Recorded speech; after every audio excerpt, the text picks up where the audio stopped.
Hey everybody, welcome to our channel. We are Easy Peasy Finance. On this channel, we're going to teach you how to manage your money to create financial freedom. So the topic of today's video is identifying what you value so you can spend your money accordingly. A lot of people have this misconception that on your journey to build wealth, you have to deprive yourself and live like a hermit and spend absolutely no money. But that's not true. You can actually allocate your money on things that you enjoy more. So save money on things you don't enjoy as much and spend money on things you enjoy more instead of having to deprive yourself.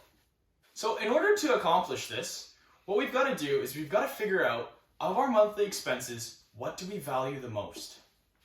So let's say, for example, you really enjoy traveling and you want to go on a trip this summer.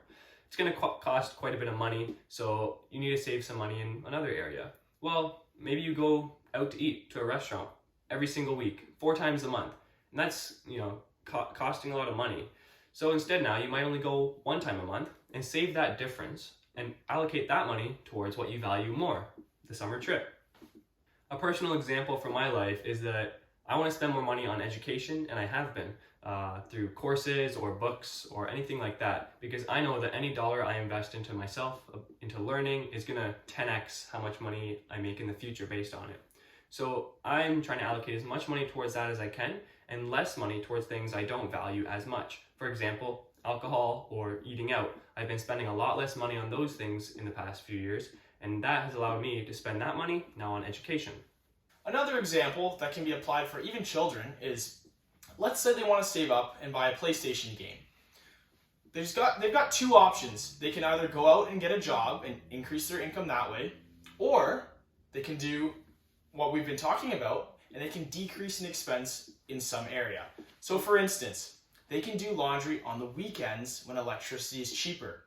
And after a couple of months, they can save up enough for whatever it is they're looking to purchase, whether it's a PlayStation game or some kind of toy. A personal example for me is I value supplements. I'm big into health and fitness, and recently I've started to really get into protein powders, pre-workouts, all kinds of sports nutrition supplements. Now, in high school, I used to be a big sneakerhead. I used to purchase a bunch of basketball shoes, which are now collecting dust. So I had to do a bit of a balancing act here. I had to decrease my spending on the sneakers so I could increase my spending on supplements. That way, I get what I value and I don't waste money on things I don't really value that much. Another topic that relates to allocating your money and saving on things you don't enjoy and spending on things you do enjoy more is investing in the time value of money, in the sense that you can actually have bigger purchases on things you enjoy even more in the future if you delay them, right? So because you can save money today on something and invest that money, and in 5, 10, 20 years from now, it's going to be worth a lot more, and then you can buy or use it to do something even better than before. So a really good example of that would be cars. Let's say you're a car enthusiast, but right now you've got a Honda Civic. You want to upgrade your car. Now you've got 2 options. You've saved your money, you figured out what you value, and you've decreased your expenses accordingly, so that money's good to go. You can either purchase a Buick right now, today. It's a better car, it's an upgrade. Or you can take a step back and invest that money and get a Tesla in 10 years from now. The choice is up to you. So you can identify what you value. If you want a car today, that's fine. Go out, you can have the Buick. Or let's say you want a bit of a nicer car later, you can invest that money and get the Tesla. That way you're maximizing what you value and staying on track financially. That pretty much wraps up the identifying what you value video.